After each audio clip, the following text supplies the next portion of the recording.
اللہ کبھی بھی دعاؤں کو رد نہیں کرتے، پر صحیح وقت پر عطا کرنے کے لیے مخصوص وقت تک محفوظ کر دیتا ہے۔ پر ہوتا یوں ہے، جو اپنی چاہت اور دعاؤں پر اٹل رہتے ہیں انہیں اپنی من پسند چاہت مل جاتی ہے، اور جو وقتی آزمائش کے دوران اس چاہت کو چھوڑ دیتے ہیں اللہ انہیں بھی خالی ہاتھ نہیں لوٹاتا، اللہ انہیں بھی بہترین سے نواز دیتا ہے۔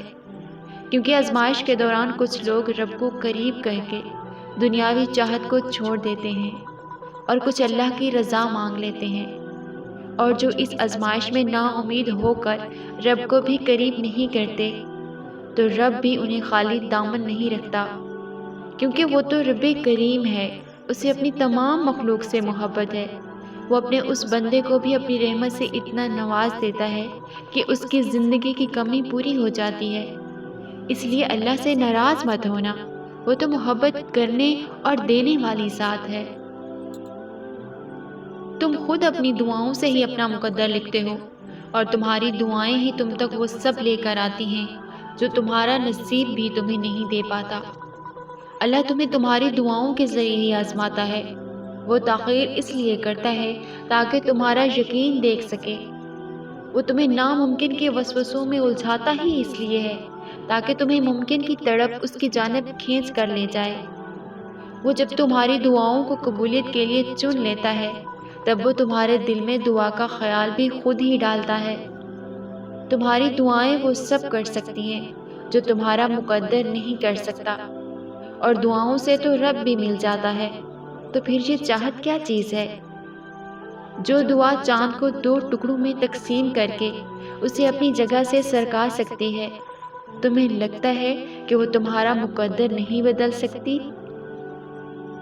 بس تمہیں یقین رکھنا ہے کہ جو اس سے مانگ لیا جائے وہ مل کر رہتا ہے، پھر وہ تمہیں وہاں سے دے گا کہ تمہاری دعائیں بھی حیران رہ جائیں گی۔ اس کے سامنے تو پتے کی بھی اتنی ہمت نہیں ہوتی کہ وہ ہل جائے، تو پھر تمہارے دعاؤں کا مانگنا، پھر تمہارے ہاتھوں کا اس کے روبرو اٹھنا کیسے بے وجہ ہو سکتا ہے؟ تم نصیب اور وقت سے لڑتے رہتے ہو، یہ سوچے بنا کہ نصیب لکھنے کا اختیار تو اللہ تعالیٰ نے تمہیں دے رکھا ہے کہ اپنی دعاؤں سے جب چاہو جو چاہو بدل ڈالو۔ تم سوچتے ہو کہ جو مانگ رہے ہو وہ کیسے قبول ہوگا، اور وہ تمہیں خبر ہی نہیں ہونے دیتا کہ اس نے تمہیں ہی تمہاری دعاؤں کی قبولیت کا وسیلہ بنا دیا ہے۔ صبر کرنا مشکل ہو رہا ہے نا؟ آپ کو پتہ ہے جس کے لیے صبر کرنا مشکل ہوتا ہے نا، اس کے لیے اللہ تعالیٰ نے اجر بھی اتنا اچھا رکھا ہوتا ہے۔ اللہ اپنے بندوں کے ایک لمحے کا صبر بھی ضائع نہیں جانے دیتا، وہ اس لمحے کا بھی حساب رکھتا ہے جب اس کے بندے کی آنکھ سے غم سے آنسو بہا تھا۔ اللہ تو وہ چھوٹی سی اور معمولی سی دعا بھی سن لیتے ہیں جو اس کے بندے کے دل سے نکل کے سبھی زبانوں پر بھی نہیں آئی ہوتی۔ ابھی جو مشکل آپ پہ ہے نا، یہ بھی ختم ہو جائے گی، آسانیاں بھی آئیں گی۔ یہ جو بے سکون دل ہے نا، اس کو بھی سکون آ جائے گا۔ مشکلیں ختم ہو ہی جاتی ہیں، مگر آخر میں اللہ کا پیارا بندہ وہی ہوتا ہے جو اللہ کے لیے صبر کرتا ہے، اس کی مصلحتوں پہ یقین رکھتا ہے، ڈھیر سارا اجر اس کے لیے ہوتا ہے۔